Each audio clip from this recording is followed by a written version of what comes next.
Hello students, कैसे हो आप सभी। आज की इस वीडियो में अपन जो पोइम दी गई है फ्लेमिंगो बुक की जो पोइट्री सेक्शन है उसकी जो फर्स्ट पोइम है माय मदर एट 66, इस पोइम को कंपोज किया था कमला दास ने। आज इसकी समरी देखने वाले हैं, इसका सारांश देखने वाले हैं कि इस पोइम में एक्चुअल में बताया क्या गया है।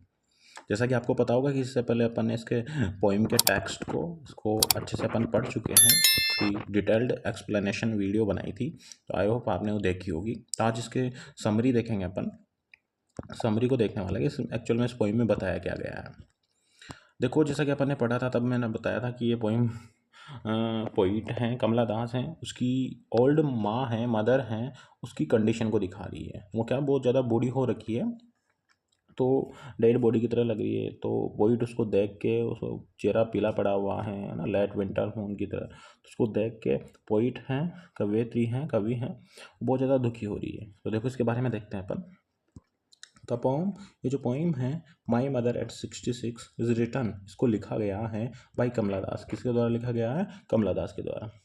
स्टूडेंट्स, ये जो समरी है बहुत सिंपल लैंग्वेज में है, आप इसको आसानी से याद कर सकते हो। बहुत सिंपल लैंग्वेज में इसको लिखा गया है,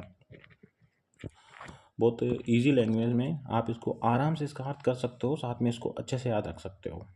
तो ये माई मदर एट 66 पोम है, is written Kamala Das by Kamala Das, Kamala Das के द्वारा कंपोज की गई है, लिखी गई है।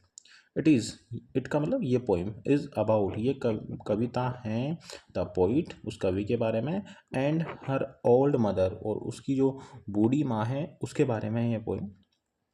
वन डे, एक दिन क्या होता है, the poet is going to the airport with her mother. एक दिन क्या होता है, कवि हैं कमला दास हैं, वो जा रही होती हैं एयरपोर्ट पे अपनी माँ के साथ में। सी लुक्स एट हर मदर, वो अपनी माँ की तरफ देखती हैं, एंड सीज, और ये देखती हैं that she is 66 year old, उसकी माँ कितने साल की हो चुकी है? 66 साल की हो चुकी है। वेरी टायर्ड, बहुत थकी हुई लग रही थी उसकी माँ। वीक, बहुत ज़्यादा कमज़ोर लग रही थी उसकी माँ। एंड पेल, और बिल्कुल पीली पड़ी हुई थी। किसकी तरह? लाइक अ फेडेड विंटर मून, जैसे सर्दी का जो चंद्रमा होता है, और चंद्रमा भी कैसा, बिल्कुल मुरझाया हुआ जो चंद्रमा होता है, उसकी तरह उसकी माँ दिख रही थी, बहुत ज़्यादा, है ना, बहुत ज़्यादा कंडीशन ख़राब हो रखी थी उसकी माँ की। ठीक है ना। द पोइट फील्स, तो पोइट क्या करती है? फील्स, एहसास होता है, महसूस करती हैं, सैड एंड अफ्रेड, तो वो ज़्यादा दुखी हो जाती हैं और डर जाती हैं। अब वो क्यों डरती है, इसके पीछे क्या रीज़न है? सी रिमेंबर्स, उसको याद आता है, her childhood fear of losing her mother, उसकी माँ को खोने का जो डर था। और बचपन का ये डर क्यों बताया गया है? क्योंकि कभी जब छोटी थी तो उसको माँ को खोने से डरती थी। वो सोचती थी कि जब इसकी माँ की डेथ हो जाएगी, मेरी माँ की डेथ हो जाएगी, तो बाद में मेरी देख रेख कौन करेगा, है ना, मैं किसके पास रहूँगी। तो बचपन से ही उसकी माँ को खोने का डर है उसको। तो जैसे अभी वर्तमान में जैसे वो एयरपोर्ट जा रहे हैं, तो उसकी माँ की कंडीशन को जैसे देख रही है वो, तो क्या करती है, बहुत ज़्यादा डर जाती है। तो उसको चाइल्डहुड जो उसका बचपन का फियर था वो याद आ जाता है। तो यहाँ क्वेश्चन बनता है कि चाइल्डहुड फियर कौन सा है कवयित्री का? उसकी माँ को जो खोने का, लॉसिंग हर मदर, अपनी माँ को खोने का जो डर है, उसको यहाँ पे चाइल्डहुड का फियर बोला गया है। अब देखो, ये सारी विचार उसके माइंड में आ रहे हैं। उसकी माँ के साथ में वो एयरपोर्ट जा रही हैं, उसकी माँ की कंडीशन बहुत ज़्यादा ख़राब हो रखी है, पीली पड़ी हुई है, उसका चेहरा वगैरह, थकी हुई है, टायर्ड है ना, लेट विंटर्स मून की तरह लग रही हैं। तो है ना, उसे सब चीज़ देख के बहुत ज़्यादा डर जाती है, उसको बचपन का दुख याद आता है। तो यह सारी चीज़ों को, सारे पेनफुल थॉट्स उसके माइंड में आ रहे हैं। तो क्या होता है, इन सब थॉट्स को रोकने के लिए क्या करती है? To stop thinking about it. To stop मतलब रुकना, थिंकिंग अबाउट इट मतलब इसके बारे में सोचने के लिए, रुकने के लिए। सी लुक्स आउट द कार, जैसे गाड़ी से जा रहे हैं वो, क्या करती है, कार के बाहर देखती है। सी लुक्स, वो देखती है, आउटसाइड द कार, उस कार के बाहर देखती है। सी सीज ग्रीन ट्रीज, वो हरे पेड़ों को देखती हैं, मूविंग फास्ट, जो फास्ट तरीके से पीछे चल रहे थे। एंड चिल्ड्रन, और बच्चों को देखती हैं, प्लेइंग हैप्पीली, जो बहुत ज़्यादा हैप्पी तरीके से, बहुत ज़्यादा खुश होते हुए खेल रहे थे, बहुत ज़्यादा हैप्पी थे वो बच्चे।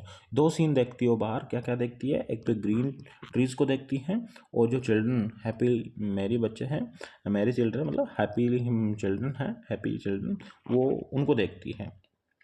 और क्या फील करती हैं उसके बारे में आगे देखते हैं इसके बारे में।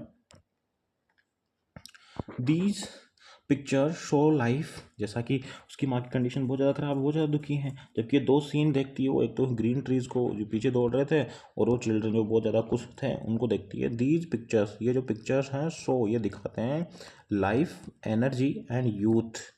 तो वो क्या दिखाते हैं कि एक्चुअल में लाइफ की हैप्पीनेस क्या है, बहुत एनर्जेटिक लग रहे थे वो, यूथ बहुत जवान थे, which are very different from our mothers old age. और जैसा कि उसकी माँ बहुत ज़्यादा बूढ़ी हो चुकी थी तो उसकी माँ की कंडीशन से बिल्कुल अलग थे ये सारी चीज़ें।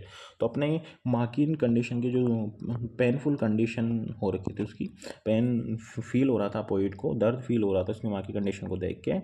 तो बाहर देखती है गाड़ी के, और किन को देखती हैं, इन ग्रीन ट्रीज़ को देखती हैं, साथ में जो खुश होते हुए बच्चों को देखती है। जो कि ये दोनों पिक्चर्स, दोनों सीन क्या किसके सिंबल हैं, क्या दिखा रहे हैं, लाइफ की एनर्जी को दिखा रहे हैं, है ना, हैप्पीनेस को दिखा रहे हैं, यूथ को दिखा रहे हैं, जवान, है ना, यूथनेस, जवानी को दिखा रहे हैं, है ना। तो उसकी माँ की कंडीशन बहुत ख़राब, माँ की कंडीशन थी बहुत ख़राब थी, तो उससे अलग थे बिल्कुल, है ना। तो यहाँ पे एक कॉन्ट्रास्ट है। एट एयरपोर्ट, और जैसे वो एयरपोर्ट पे जाते हैं, लास्ट में पोइट बोलती है, द पोइट सेज, कवि बोलती हैं goodbye to her mother, अपनी माँ से गुड बाई बोलती हैं।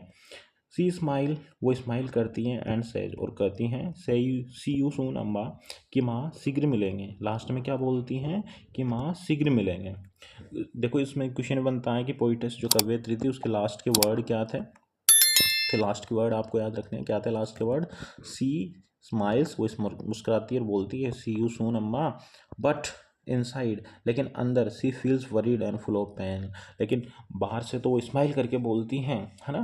क्यों बोलती है, इसके पीछे क्या रीज़न है, वो अपनी माँ को, है ना, ऑप्टिमिस्टिक करना चाह रही थी। ऑप्टिमिस्टिक का मतलब क्या होता है, ऑप्टिमिस्टिक का मतलब होता है आशावादी, है ना। तो अपनी माँ को बहुत ज़्यादा आशावादी, होपफुल बनाना चाह रही थी कि माँ शीघ्र मिलेंगे। अपनी माँ को जो उसके माइंड में जो पेन, दर्द वगैरह जो फील कर रही थी उसको शो नहीं करना चाह रही थी, वो उसको ऐसा चाहती थी कि मेरी माँ को पता नहीं लगे कि एक्चुअल में मैं बहुत ज़्यादा दुखी हूँ उसकी कंडीशन को देख के। इस वजह से क्या करती है, स्माइल करती हैं, लास्ट में बोलती है कि माँ शीघ्र मिलेंगे।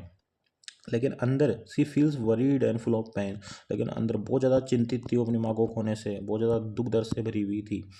सी स्माइल्स, वो इसमें स्माइल करती हैं, वो स्माइल करती हैं to hide her fear of losing her mother, उसकी माँ का जो खोने का जो डर था उसको, है ना, उसको हाइड करने के लिए। सी स्माइल, वो स्माइल करती हैं to hide her fear of losing her mother, उसकी माँ को जो खोने का जो डर था उसको हाइड करने के लिए वो स्माइल करती है। इस प्रकार से इस पोइम में पोइटेस जो कवयित्री हैं उसकी माँ की कंडीशन को दिखाया गया है, जैसा कि अपन ने पढ़ा भी था। तो ये इसकी समरी है।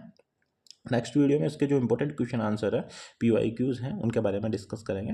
थैंक यू, है ना। अगर वीडियो पसंद आया तो आप चैनल को सब्सक्राइब जरूर करें। Thank you.